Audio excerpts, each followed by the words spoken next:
Boa tarde a todas e a todos.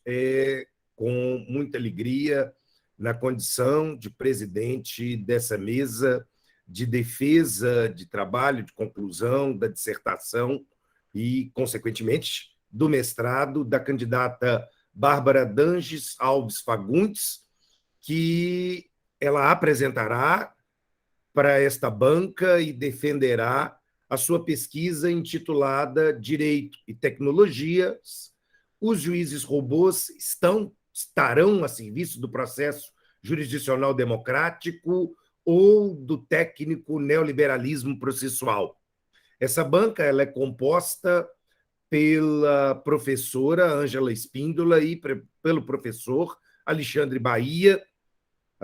Seguindo o protocolo, nós vamos ter primeiro a apresentação da Bárbara pelo tempo regulamentar.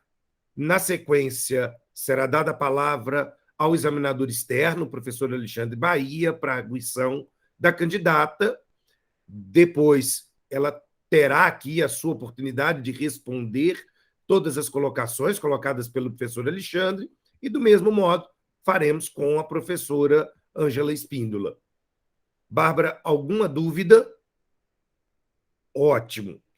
Então, a partir de agora, você tem a palavra.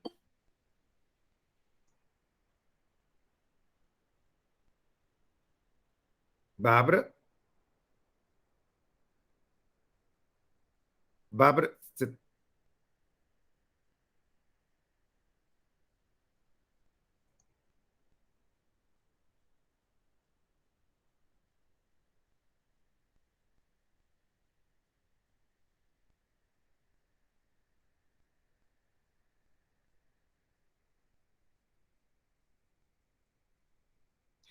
Como diria nosso querido Dierle, não é, Alexandre? Se a gente fala de tecnologia, não tem problema, não é uma banca sobre tecnologia.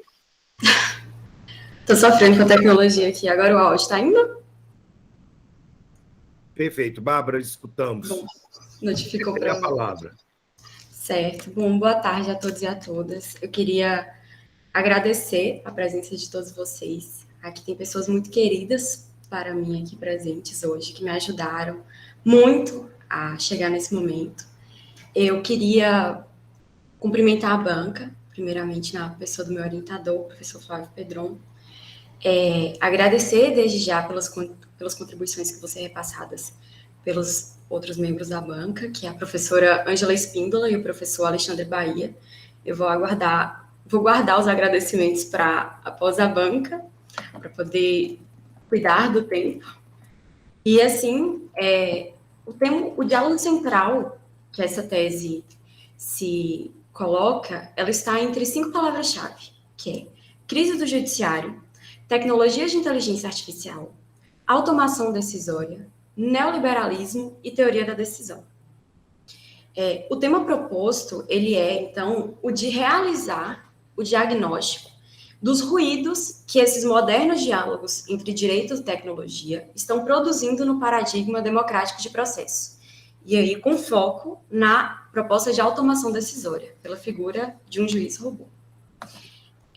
Esse tema, ele puxa o problema de pesquisa que impera uma questão, que é a de se os juízes robôs estão ou estarão, né, já que é uma potencialidade, a serviço do processo jurisdicional democrático ou do tecno-neoliberalismo processual. É uma pergunta que, ela, por si só, ela entremeia algumas outras questões, já pelo caminho do raciocínio, né, como consequência. Então, são questões correlatas. Então, a tese, ela busca responder também as questões de qual o limite para a inserção de tecnologias a serviço do judiciário.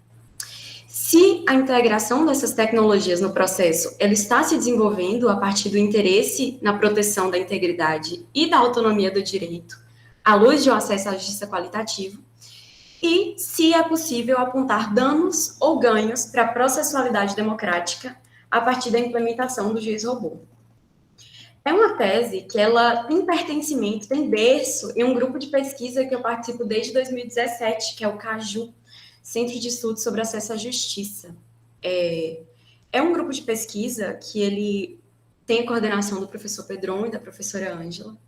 Então, eu posso dizer que eu estou numa graduação de acesso à justiça há 5 anos, pelo menos, pelo CAJU, e é um grupo de pesquisa também, e assim como a minha tese, que se inclui dentro da área de concentração do mestrado em Direito, né, que é uma exigência, que é a Fundamentos e Efetividade do Direito, e, portanto, incluindo em uma das linhas de pesquisa, que é a Ética, Autonomia e Fundamentos do Direito.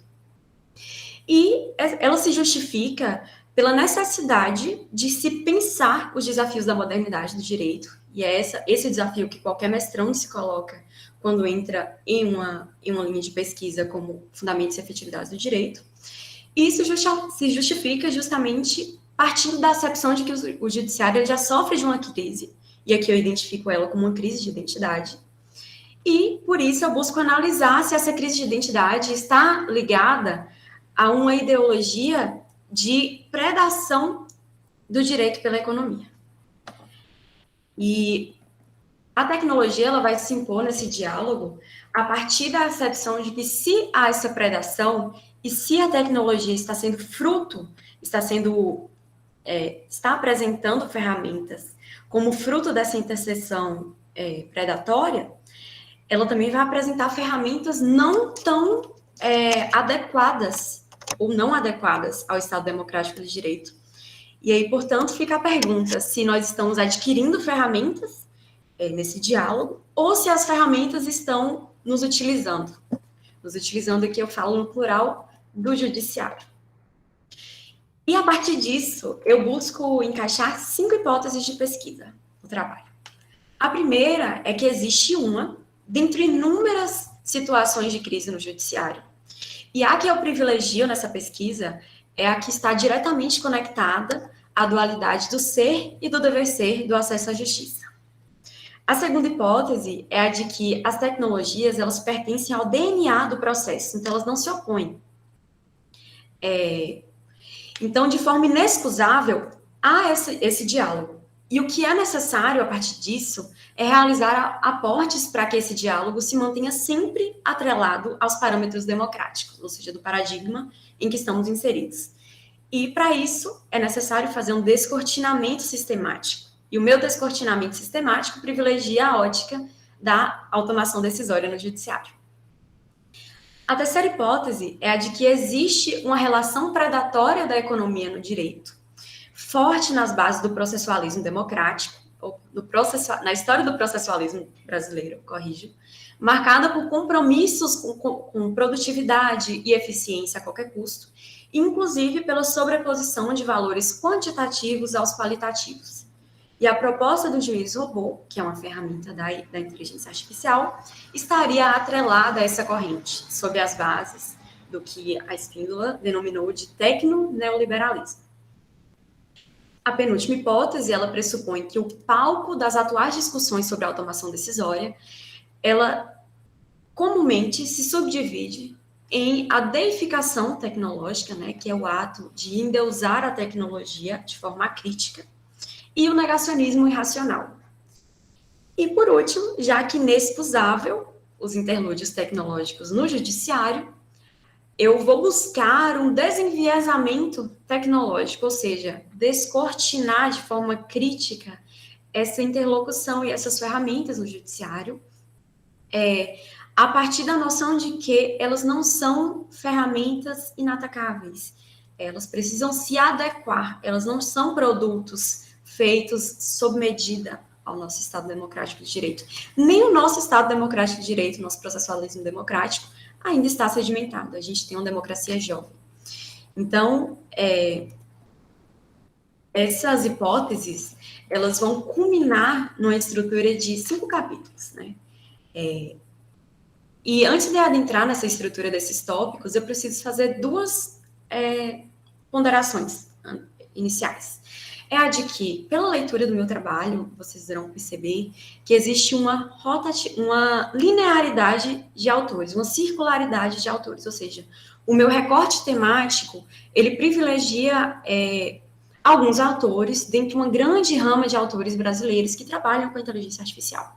Então, eu privilegio aqui a Ângela Espíndola, o professor Pedron, o Thierry Nunes, o Lene Streck, o Alexandre Moraes da Rosa, o Dworkin, e isso tem um motivo, que eu preciso de apontamentos homogêneos, no sentido de que eu preciso de autores que reconheçam o neoliberalismo como um problema.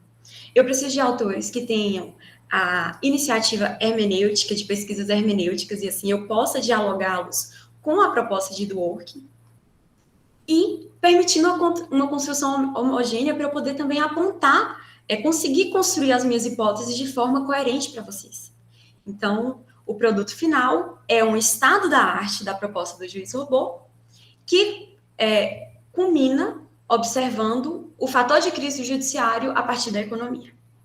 Então, por isso que vocês vão ver essa linearidade de autores. A segunda advertência necessária é sobre o que não esperar do trabalho, que é sobre o fato de que eu não vou trabalhar no idioma de programador.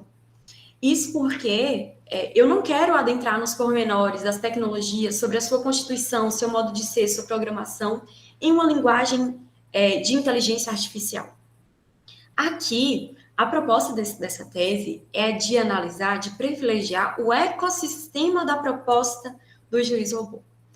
E isso à luz da processualidade democrática. Então, percebam, tem um caminho certo, do qual eu não posso privilegiar outros idiomas sem complicar a vida do leitor e sem complicar a minha vida, tá? Então, isso vai ser muito bem exposto. Isso não me dá excusa de não trabalhar as bases da proposta de total automação decisória, que é a base do trabalho, em uma linguagem mais acessível que não é de programador. Dito isso, a estrutura dos capítulos e suas respectivas conclusões, elas se deram a partir de 3 pontos. A primeira eu inicio a abordagem do acesso à justiça nos paradigmas do processualismo brasileiro. Eu identifico o cenário de crise pela lupa das relações predatórias entre direito e economia, e assim como assinalei anteriormente, eu sei que existem enormes focos de crise no judiciário, não só pela economia, mas é que a gente precisa escolher um horizonte de estudo, né, que é dessa predação, sob a forma de um neoliberalismo processual. O segundo desenvolvimento, ele se dá pela descortinação das bases dos diálogos entre direito e tecnologias, né, sobre a base do que a Ângela Espíndola delimitou de judiciário reloaded. Ela faz esse aporte a partir do filme Matrix, da narrativa Matrix, e é extremamente importante para o ponto fulcral desse trabalho, que é de mostrar que existe, muito antes de situações que podem ser remediadas, situações base que precisam ser curadas. E o judiciário, ele tem buscado, ao longo dos anos, remediar os sintomas ao invés de ir atrás da cura, que está nos códigos base, nos códigos fonte, do que nós temos hoje no direito. Então, nesse capítulo, também, a partir disso, eu busco realizar um diagnóstico do juiz robô, como é a proposta inicial, expondo também um valioso debate teórico que é acerca da possível utilização dessa ferramenta, que foi um desacordo teórico entre o Lene Luiz Streck e o Alexandre Moraes da Rosa e o Daniel Boing, que são autores de uma obra. E eu descortino, a partir disso, as bases da corrente desse discurso no Brasil, ou seja, como surge a proposta do juiz robô. A partir da lupa do elemento de crise e da necessidade de saná-la, eu percebo que ela tem uma origem em um discurso de produtividade eficientista. Então, ele está ligado à oferta de um produto, a um judiciário cliente, muito atrelado aos costumes que nós temos dentro do neoliberalismo. E por isso, agora, interlude com as tecnologias, um tecno-neoliberalismo processual. E percebendo que essas discussões, elas se situam muito dentro da deificação da tecnologia ou do negacionismo na tecnologia ou da proposta do juiz robô, a ideia foi a de contornar esse caminho comum. Ou seja, ao invés de focar apenas na crítica, oferecer também caminhos possíveis à automação. Ou seja, esse trabalho ele não é um negacionismo tecnológico. Eu busco, por fim, encontrar caminhos possíveis para que essa automação decisória possa ocorrer, e vai ocorrer. É uma potencialidade no sentido é uma virtualidade no sentido de uma potencialidade, ou seja, ela está próxima. Então, a gente precisa cuidar para que ela se inclua em um caminho adequado, democrático. E por isso, eu privilegio a tese da resposta correta no direito, de Ronald Dworkin, como pilar para que esses códigos base sejam codificados da melhor forma. E, dentre as muitas conclusões, como vocês viram, são 5 hipóteses, carregam bastante, várias questões. Então, por fim, em uma sucinta conclusão, eu parto do compromisso dos juristas de ver além dessa matriz, né, de descortinar os códigos base, enxergá-los e entendê-los. Então, eu busco encontrar caminhos aos desafios da modernidade, né, cumprindo com um compromisso democrático de viabilizar o acesso a um judiciário qualitativo, preocupado com a estrutura processual em que se insere, com os princípios institutivos do processo e, novamente, irremediavelmente tecnológico. Então, a primeira premissa é de que não é possível, no atual desenvolvimento tecnológico, vermos a figura do juiz robô. Nem só no atual desenvolvimento tecnológico, mas em sede de precisarmos realizar uma refundação de tudo que nós temos em teoria da decisão, para poder alinhar com a tese da resposta correta, para alinhar com os princípios constitutivos do processo, e assim, já que o juiz robô, como vocês verão, ele utiliza uma base de dados, ou seja, das decisões humanas, após isso, se tivermos desenvolvimento tecnológico suficiente, como o juiz robô da Estônia, aplicarmos ele ao judiciário brasileiro de forma democrática, e não como um problema, um produto. E a segunda premissa é que o tecno-neoliberalismo é o nosso agente Smith, que é o nosso nêmesis da jurisdição. Tá? Então, sabendo que se trata dessa necessidade de implementar novos caminhos à automação, que o Ronald Dworkin entra, e eu finalizo a tese com esse novo código base para toda a teoria agora de inteligência artificial, que remeter à automação decisória no judiciário. É isso, eu agradeço por terem me ouvido. Eu abro agora para considerações da banca. Ok, Bárbara, muitíssimo obrigado pela sua exposição. Eu gostaria primeiro de agradecer ao professor Alexandre Bahia pela prontidão com qual ele aceitou ler a sua dissertação, Bárbara, e participar dessa banca, estabelecendo uma interlocução que eu acredito que será extremamente produtiva para o amadurecimento da pesquisa.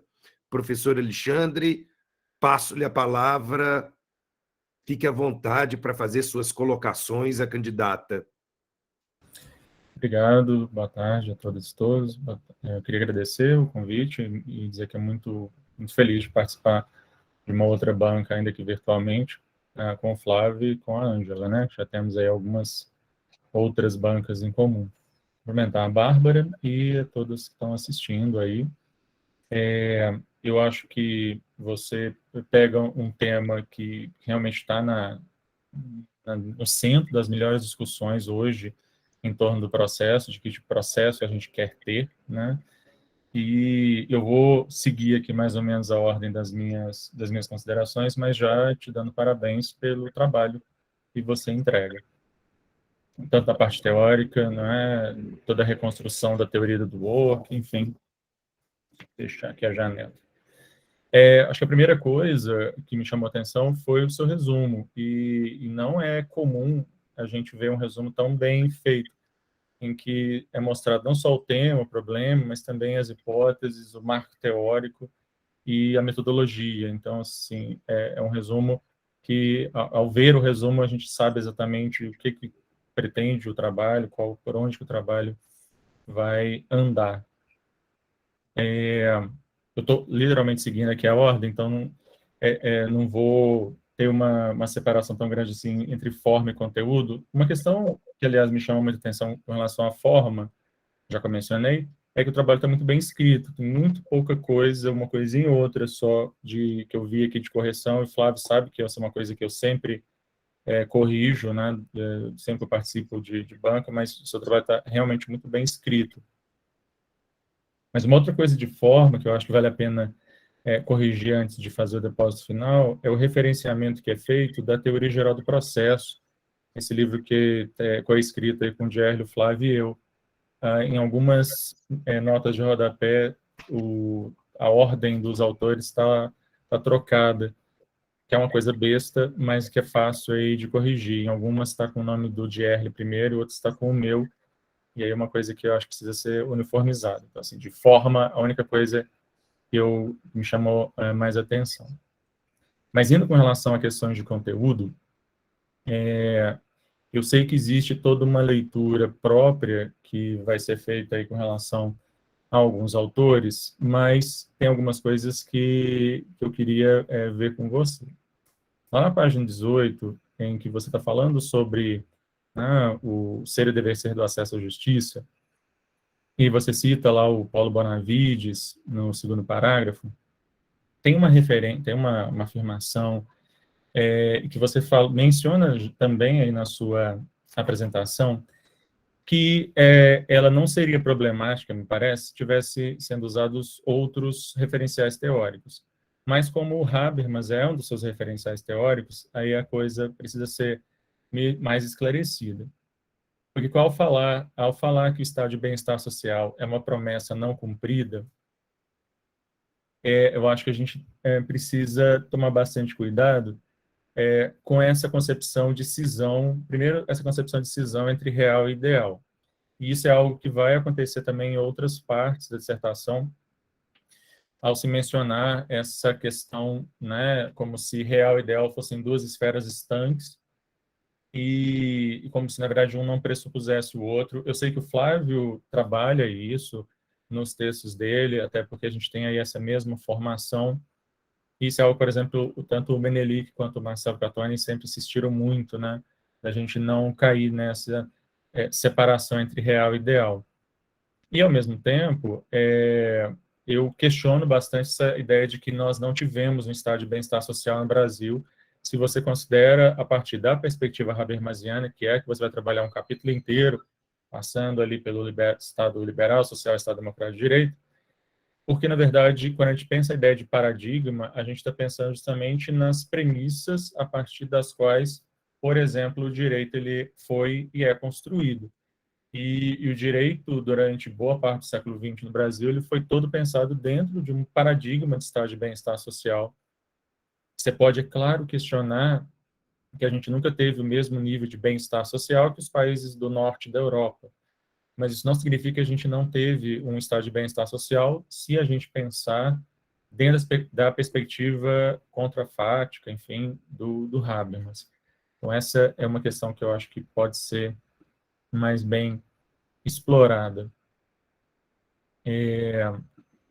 Tem uma referência, tem umas coisinhas aqui que eu anotei, algumas sugestões de leitura que eu vou repassar o seu arquivo para o Flávio, para ele poder te passar. Algumas coisas que eu acho que podem, de repente, ser interessantes serem pensadas dentro do livro. Eu já pensando, na verdade, que você deveria publicar esse seu trabalho, né?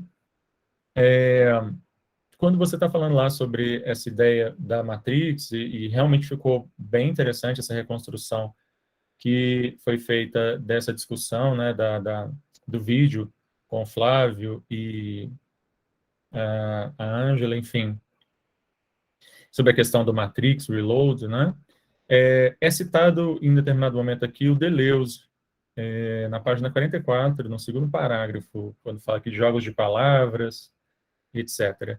E o Deleuze ficou meio solto aqui nessa história, não foi bem explicado o que ele está falando, qual que é... Enfim, houve uma menção a ele, mas nem há um referenciamento, e também não ficou claro no texto onde que o Deleuze entra nessa história aqui. Então, assim, eu acho que precisaria, talvez, uma nota para explicar a questão da potencialidade, enfim, com Deleuze. Tá? Vamos lá. Lá na página 122, eu estou realmente fazendo um grande pulo aqui, com toda a parte da reconstrução dos estados, do paradigma, na verdade, né? Do processo, um paradigma liberal, social e democrático de direito, acho que foi muito bom, então tudo isso eu pulei. Mas lá na página 122, no segundo parágrafo, Na verdade, essa primeira frase, eu acho que ela precisa ser reescrita. Eu realmente não consegui entender o que significa isso, tá? Que, né, os processos judiciais não podem ser avaliados quanto a dinheiro ou liberdade. São importantes por sua dimensão moral atrelada a um processo judicial legal. Eu realmente fiquei por entender exatamente o que você queria dizer nessa frase. Aí pode ser uma má compreensão minha mesmo, mas para mim não ficou claro, porque eu acho que a sua redação, toda a sua redação é sempre muito clara, mas aqui eu acho que a redação não ficou tão clara para mim o que estava querendo dizer. E você faz uma reconstrução muito legal do Dworkin. Antes disso, toda a questão lá desse tecno neoliberalismo processual, a partir aí dos estudos do grupo de estudos, aí eu acho que ficou muito interessante. A reconstrução das ideias do Dworkin essa reconstrução ficou muito boa, mas enquanto eu estava lendo, eu realmente fiquei na expectativa de que depois de um capítulo tão grande sobre Dworkin, em que medida que isso seria aplicado sobre o tema, né, da dissertação. Isso só vai vir na conclusão, porque logo depois já vem as considerações finais, em que, na verdade, há uma recapitulação dos principais argumentos trazidos na dissertação, normal isso, mas, no final das contas, me parece que ficou, toda a reconstrução do Dworkin me pareceu pouco aproveitada para desenvolver na questão do juiz robô. Eu acho que, quando a gente pensa numa coisa como a figura do juiz Hércules, né, que é um cara sobre-humano, uma figura argumentativa, mas de um juiz sobre-humano, talvez ali, com a metáfora do juiz Hércules, você teria uma coisa formidável para falar sobre esse juiz robô. E mesmo a ideia de romance em cadeia, se você pensa romance em cadeia numa perspectiva que não é do Dworkin, né, mas numa perspectiva de produção fordista, né, uma cadeia de produção, vamos dizer assim, mas talvez ali você teria também uma figura de linguagem que poderia ser muito mais bem explorada para falar da questão do juiz robô, enfim. O argumento central da dissertação, que é essa crítica, e para mim foi muito claro, tanto na sua exposição agora quanto aqui na dissertação, acho que o argumento está muito claro, quais são os perigos, quais são os problemas, quais são as questões, etc. Mas isso, toda a reconstrução do Dworkin poderia ter sido, me parece, mais bem aproveitada para desenvolver essa parte. Eu sei que a gente às vezes tem uma limitação de tempo, a gente está aqui no final de uma pandemia, tudo isso obviamente atrapalha, não é, o andamento das pesquisas, mas no final me pareceu que todo esse grande capítulo sobre Dworkin ficou muito pequena a aplicação, ficou uma página, me parece, só um pouquinho antes das considerações finais, a aplicação disso sobre a temática central. E, para terminar, eu sei que você disse aqui na sua apresentação, né, agora, que você não ia entrar na linguagem lá do pessoal da inteligência artificial, porque é um trabalho, afinal de contas, de direito, e etc, etc, e o argumento, na verdade, era outro. Tudo isso eu entendo. No entanto, principalmente para quem é leigo nessa história e que não sabe que, por exemplo, nós já temos o uso de inteligência artificial dentro dos nossos tribunais, me parece que poderia pelo menos ter sido citado, né? O uso da inteligência artificial, por exemplo, poderia pegar só o STF e o STJ, que já tem o uso ali de dois mecanismos, cada um ali para fazer, né, seleção de recursos, para fazer uma pré-seleção de recursos que são viáveis ou não, enfim. Me parece que isso poderia ter sido citado, né? Poderia não entrar realmente na linguagem técnica da inteligência artificial, mas citar essas práticas e, eventualmente, já aplicar sobre eles as críticas que são feitas na dissertação, de falta de transparência, de possibilidade de enviesamento. Eu acho que tudo isso foi muito bem explorado, mas isso não é uma questão tão teórica assim, né? Ou seja, já existem mecanismos funcionando. Então, a gente não precisa falar de algo que pode acontecer no futuro e que pode atrapalhar tudo. já existem experiências, ainda que parciais, já em funcionamento. Então, me parece que aí isso poderia ter sido explorado na dissertação. Mas, dito isso, percebam que me parece que a dissertação ela cumpre todos os objetivos a que ela se propôs, ela responde às hipóteses a que ela se propôs, da ideia de fazer um diagnóstico, só com essas duas ressalvas que eu faço aí. A questão do working, que me parece que poderia ter sido melhor explorada, e, afinal de contas, se a gente está fazendo um diagnóstico, falar menos de alguma coisa menos teórica. Então, o diagnóstico precisaria pegar não uma situação, da situação ideal, mas também pegar um pouquinho aqui do que já tem sido feito. É isso. Obrigado, Flávio. Aguardo aí as suas respostas, Bárbara. Alexandre, muito obrigado pelas suas colocações e, de pronto, passo para a Bárbara fazer as suas colocações.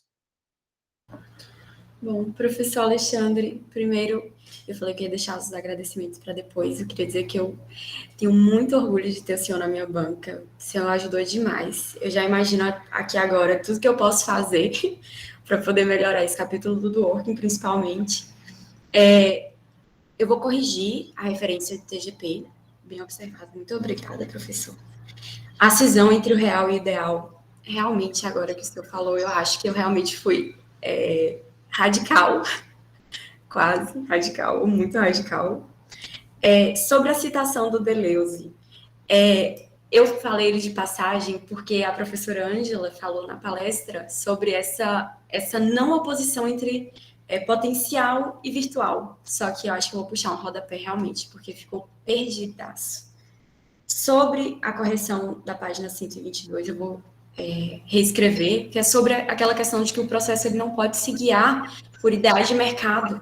Nós não temos mais essa relação clientelística, né? Sobre a questão de do working, aqui eu já anotei, eu acho que vai ficar perfeito, a questão do Fordismo, principalmente. E sobre a citação dos institutos. Eu citei nas páginas 53, 54 e 55, mas eu confesso que eu não dei atenção, assim, de falar, olha, eles talvez não funcionem tão bem como os algoritmos preditivos, mas eu explico, assim, direitinho. Por exemplo, o que o radar faz, o que o Vitor faz. Eu tinha feito até uma tabela, mas desconfigurou completamente meu trabalho. Então, foi em texto. Mas eu vou trabalhar melhor essas citações deles nessas páginas. Professor, muito obrigada. Alexandre, satisfeito? Sim. Obrigado. Bom, então, na sequência, passo a palavra para a professora Ângela Espíndola e, mais uma vez, agradeço, Ângela, pela sua parceria, pela sua amizade, pela sua pronta disposição em sempre dialogar aqui com nossos queridos alunos, seus orientandos, meus orientandos e todo o resto.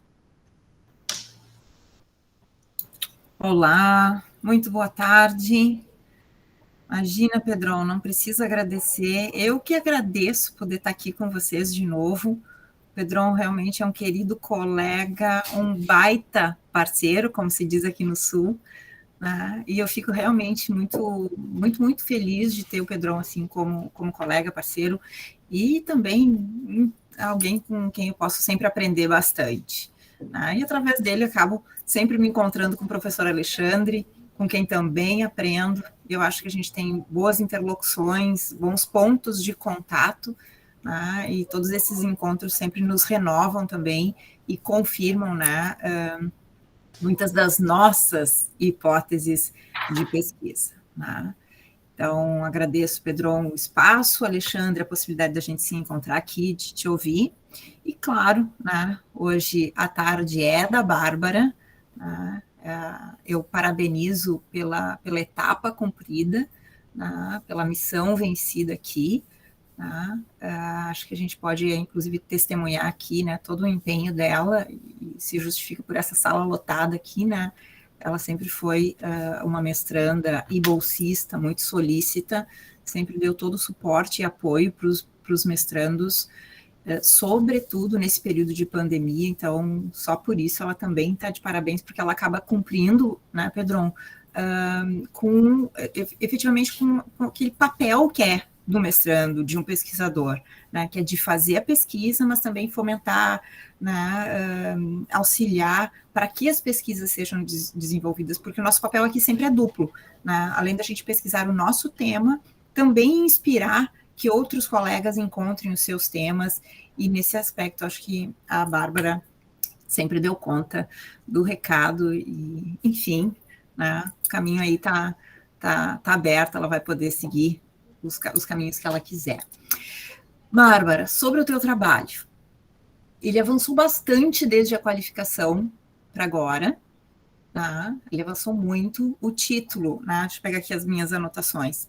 O teu título ficou excelente, eu gostei muito, tá? Eu lembro lá que tu estava ainda mais seduzida pelo sistêmico, estava lá com o Luhmann, ele ainda ficou aqui e deu algumas escapadas ali na conversa, deu alguns ruídos, né, do Luhmann ali, né, depois tu corrigiu a rota e eu acho que ficou bom. Produto, né, como tu disse, e aliás eu não entendi por que tu colocou nas palavras-chave produto tecnológico, eu sugeriria inclusive tirar essa palavra ali, tem outras que poderiam melhor corresponder. Eu tenho dado muita atenção às palavras-chave, né, em tempos de linguagens de Twitter, né, as palavras-chave vão fazer com que se chegue até o teu trabalho. Então, pensa muito nas palavras-chave. Tá? Eu acho que produto tecnológico não é uma boa palavra-chave. Mas, enfim, só porque eu falei aqui do produto, no sentido do resultado da tua pesquisa, né, ele está muito bom. Tá? Muito bom, e acho que avançou bastante desde a qualificação. Mas, claro, a gente pode sempre melhorar, né, e tantas vezes quantas a gente olhar para um trabalho, a gente vai poder contribuir para ele melhorar. E acho que ele não está uma peça bruta, tá? Ele está bem acabado, mas ele sim pode ser bem ainda polido, né? Tem algumas arestas que eu acho que tu pode aparar ali. O título está perfeito, eu adorei. Né? O título eu acho que ele está sedutor, né? Ele não entrega o teu resultado, mas mostra qual é o teu problema de pesquisa, sobretudo porque ele apresenta um questionamento. E, deixa eu ver, cadê aqui? E assim como o professor Alexandre, eu realmente fiquei impressionada com o resumo, sabe? Esse é o tipo do resumo que a gente tem que usar como modelo, né, professor Alexandre? Assim, ó, aqui ó, tem todos os elementos necessários, tá? De uma forma enxuta, objetiva, né? Depois eu vou ter que pedir até autorização para usar ele como modelo, porque o resumo tá, assim, irretocável. Tá? Foi a peça, assim, de todo ele, e a gente sempre bate aqui, né, Pedro, nessa tecla. Olha, o resumo é o que vai ficar disponível, é o que vai ficar ali, né, é o que todo mundo vai acessar. Então, o resumo, realmente, a gente tem que dar uma atenção para ele. E tu cumpre com esse elemento. Tá? Bom, no restante, aí, seguindo a ordem ali, então, né, do resumo para o sumário. Aí, já o sumário, Bárbara, eu achei o sumário já, né, eu olhei aqui, saí super empolgada do resumo, cheguei no sumário, ops, né? O que eu senti no teu resumo, no teu sumário? No teu sumário, eu enxerguei a Bárbara mega empolgada, começou empolgada e terminou afogada, né? No sentido de que engasgada, ela ficou com coisas para dizer, mas já não dava mais, porque tu estava muito pilhada, com muita energia lá no início. Tá? E que talvez tu tenha entrado em assuntos, ou melhor, dedicado tempo para assuntos lá no início, que simplesmente com afirmativas e com suporte teórico tu daria conta, as passagens dos estados, dos modelos de estado, né? Porque aquilo ali não era um objetivo específico para ti, tá? Mas, claro, Bárbara, assim, ó, a minha leitura, e só porque o teu trabalho tá bom que a gente pode falar sobre isso. Claro, essa empolgação toda lá no início foi fazer com que lá no final tu deixasse o pobre do Dworkin, né? Assim, ali. Né? Faltou um pouquinho de diálogo com ele. Tanto faltou diálogo para ver como a estética da coisa mostra isso. No final, tu citou o Dworkin em, assim, ó, páginas e páginas e páginas e páginas, né? Do Dworkin. Tu acessou praticamente todos os textos de Dworkin ali, relevantes para a tua pesquisa, mas tu não conversou com ele. Então, ele ficou no final, assim, com cara de fichamento. Tá? Que tá ok, tá bom, tá ótimo, tu leu os textos, conversou, entendeu, reproduziu. Mas tu podia, sabe, ter feito aquela coisa de dedicado mais tempo, que talvez tu possa fazer agora, para uma revisão no final, se tu quiser, claro. Tá? Então, eu senti falta disso. E a estrutura do teu sumário mostra isso. Né? Tanto que tu dividiu o segundo capítulo, não fez muito no segundo, né? E o terceiro tu só colocou o título, e era isso. Né? Então, ficou assim, tipo, meio... Também é um bom exemplo para a gente mostrar como a estética do sumário representa o envolvimento com o conteúdo. Ah, então, assim, claro, Bárbara, de novo, tá? Meu diagnóstico, porque eu preciso te apontar essas questões. Então, eu senti isso do teu sumário. Aí, ok, né? Olhei o sumário, vou adiante, vou vendo o restante para ver se confirma isso ou não. De fato, confirmou. Tá? A tua introdução também está muito boa. Tu tem 150, na verdade, é um núcleo assim, tu tem 150 páginas de caldo, né? De conteúdo. Tem ali, eu acho que umas 8 páginas de referências, o que te dá quase 100 obras, tá bem, né? Eu acho que tá bom. Né? Não sei muito como é que foi o teu critério para o levantamento bibliográfico, porque acho que tu poderia, porque tu fala bastante, tu não emprega essa palavra, mas ela é uma palavra do Morozov, e eu acho que poderia usar aí, né, a questão do solucionismo tecnológico, porque, na verdade, a crítica que tu faz é a compreensão da tecnologia a partir do solucionismo tecnológico. E aí eu acho que tu poderia ter usado um pouco do Morozov para te dar esse, sabe? E é um texto, assim, né, um texto importante, é um texto atual. Eu acho que ele te dava esse respaldo, porque tu aponta o tempo inteiro que, né, tu quer sair desse binarismo, de que não é nem um negacionismo e nem, agora eu estou usando a palavra, nem o solucionismo, não está nem negando e nem, né, te deixando seduzir por ela. Então, acho que esse era um texto importante e, né, de novo, acho que seria importante revisar quais as tuas estratégias para o levantamento bibliográfico. Né? Como é que tu optou por essas obras e não outras, sobretudo quando a gente está falando de um tema que é super da hora, o professor Alexandre bem comentou, é o tema da onda. Tá todo mundo escrevendo sobre isso, inclusive é interdisciplinar e tem em outras áreas, tem nas ciências sociais, tem na sociologia, tem na filosofia, tem na arquitetura, tem no direito e tem lá nas exatas também. Então, tu tem que fazer alguns recortes aí nesse levantamento para alinhar. Tá? Seguindo ali. Bom, eu vou me permitir divergir de algo que tu afirma como sendo o teu centro gravitacional aqui, tá?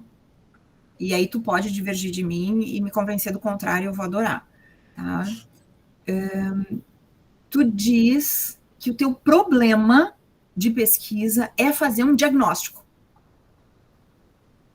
tá? Tu tem ali uma pulverização de perguntas. Tu traz perguntas no resumo, traz perguntas ali na introdução, tem um núcleo de perguntas ali, em 3 partes da introdução, e tem várias perguntas soltas que sempre te remetem ao teu problema. Eu acho que faltou ali fazer um pente fino depois, no final, ler todo o texto conjunto, com calma e tranquilidade, que normalmente é algo que a gente faz depois da defesa. Porque tu abriu muitas frentes de pesquisa, inclusive o resultado, esse teu trabalho aqui, ele pode gerar várias outras pesquisas. Então, ali, eu só destaquei algumas das perguntas que eu fui achando. Vou colocar aqui. Qual o limite para a inserção da tecnologia no serviço judiciário? A integração destas no processo está se desenvolvendo a partir do interesse na proteção da integridade e autonomia do direito e sob o paradigma do acesso à justiça qualitativa. Aqui nessa pergunta, inclusive, tu abre 2 frentes. Tu quer discutir a autonomia do direito, como a tecnologia impacta na autonomia do direito, e esse é um problema lá da filosofia, e tu quer discutir como que a tecnologia impacta no paradigma do acesso à justiça qualitativo, que é bem teoria da decisão aí, né? Então, acho que teria que fazer algumas escolhas ali para te não ficar, né? Aí adiante. É possível apontar danos ou ganhos para a processualidade democrática com a tecnologia? Né? Então, isso tu chegaria à resposta, a partir do diagnóstico, sendo o diagnóstico um objetivo específico. Percebe? Que acho que a questão do diagnóstico, e talvez a melhor palavra aqui fosse até uma anamnese, né? Uma etapa assim anterior ao diagnóstico, né? Porque acho que o diagnóstico, e eu percebi isso também na fala do professor Alexandre, o diagnóstico implicaria tu botar mais a mão na própria linguagem, né? Ou melhor, no idioma que é a tecnologia hoje da automação, da inteligência artificial. Tá? E aí vai adiante. A proposta de um juiz robô está coerente com o paradigma democrático? Os juízes robôs estão... Isso aí é o teu título, né? Que tu coloca lá. Então, aqui está lá na introdução. Deixa eu ver outras que eu peguei aqui, que eu recortei.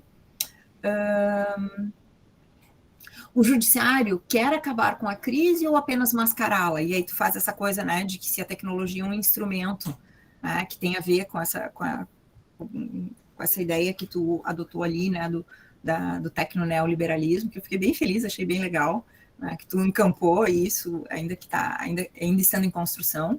Né? Qual paradigma, né, qual paradigmas modernos propostas de automação decisória servem?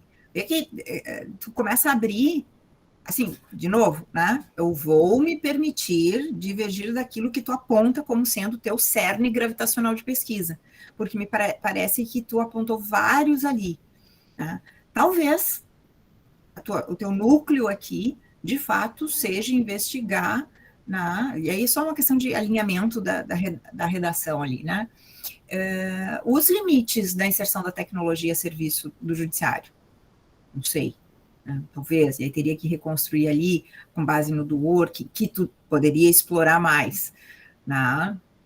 Acho que essa ideia que o Alexandre, né, de tu buscar mais a metáfora do juiz Hércules, lembrando que aí tu poderia fazer, né, o juiz Hércules junto com o juiz robô, e ainda pegar o François Hoste, já que tu citou o Calvo ali, que fala também que tem um outro modelo de juiz Hércules.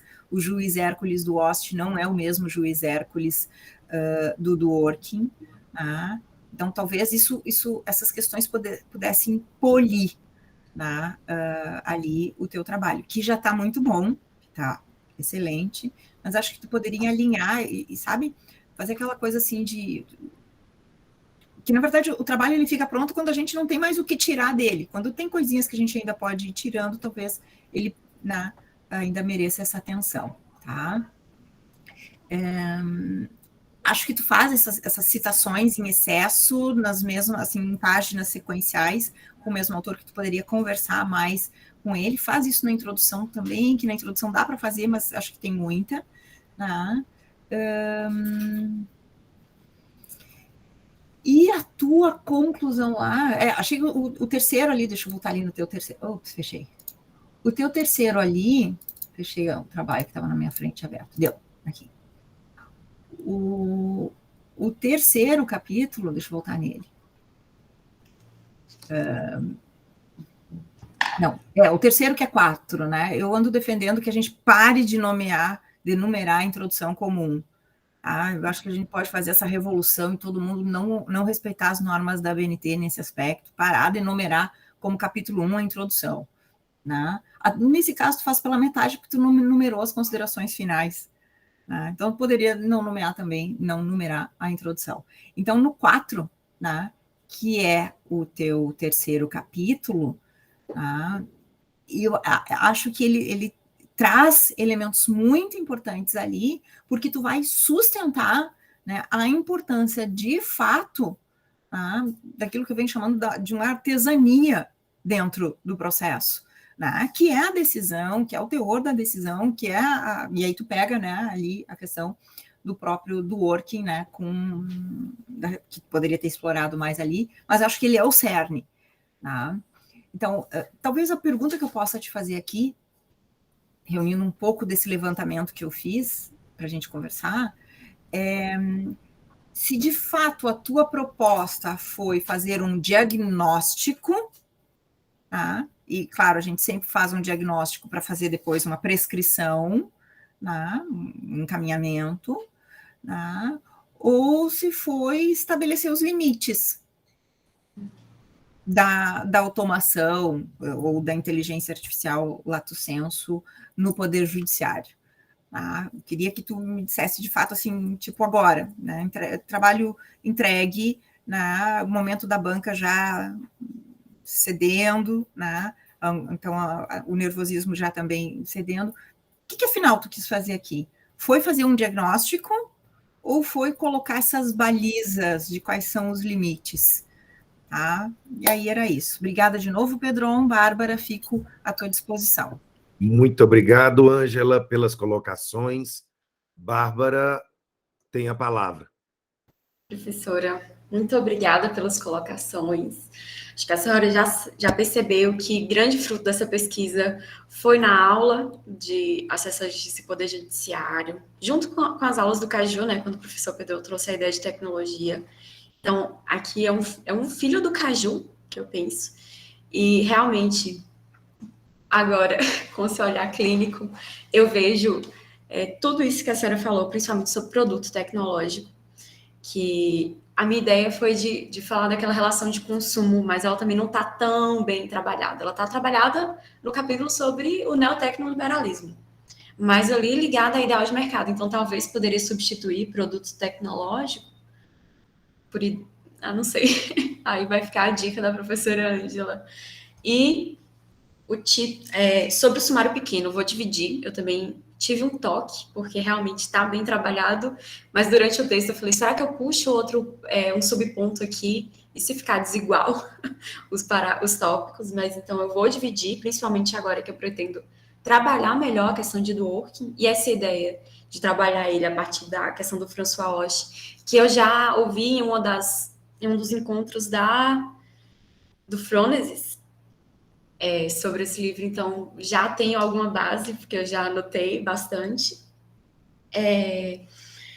Aqui, sobre o solucionismo tecnológico, achei incrível a ideia. Também eu acho que juntou a perspicácia da professora Ângela, as considerações de Alexandre, vai sair uma coisa perfeita desse trabalho, eu espero. Eu percebi também que eu faço muita pergunta, e se eu quisesse fazer um diagnóstico, cada pergunta dessa deveria ter um tópico, mas aí seria uma tese de doutorado. E aí a PUC tem que me colocar lá agora, no meio do ano, para eu poder fazer essa tese.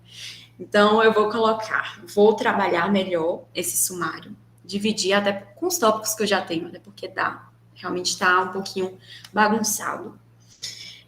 Eu acredito, pela pergunta da senhora, que realmente não foi um diagnóstico, né? Então, uma anamnese, dá para eu poder trocar as palavras-chave sobre os limites. De fato, qual é o limite da inserção das tecnologias a serviço do judiciário, com foco na proposta do juiz robô. Então, o limite não temos evolução tecnológica o suficiente para poder fazer como o juiz robô da Estônia, que também nem sabemos ainda os resultados, porque ele também é uma potencialidade. Ele já foi implementado, mas está naquelas vias de sedimentação. Então, a gente não tem muito com o que trabalhar. E também porque nós não temos, em sede de teoria da decisão, uma base de dados que serão os inputs da máquina para poder fazer com que ela decida de acordo com a tese da resposta correta no direito, em respeito a um romance em cadeia, enfim. Todos esses capítulos, eles precisam ser construídos antes e depois da alimentação. Então, eu acredito que a resposta é essa, mas ela também está ligada ao problema de pesquisa, que não é aquele que está na introdução. É exatamente isso, é uma anamnese, e ela está focada nos limites da automação decisória.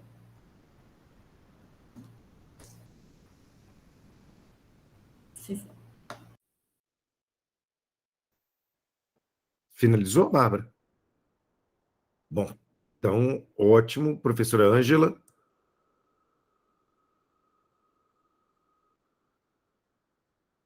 A senhora se dá por satisfeita pelas colocações da Bárbara? Sim, apertar um pouco mais? Não, tá bem, tá bom. Bom, Bárbara, e todos os presentes. A banca vai se retirar, nós vamos deliberar aqui em off e voltamos para te dar notícia do resultado.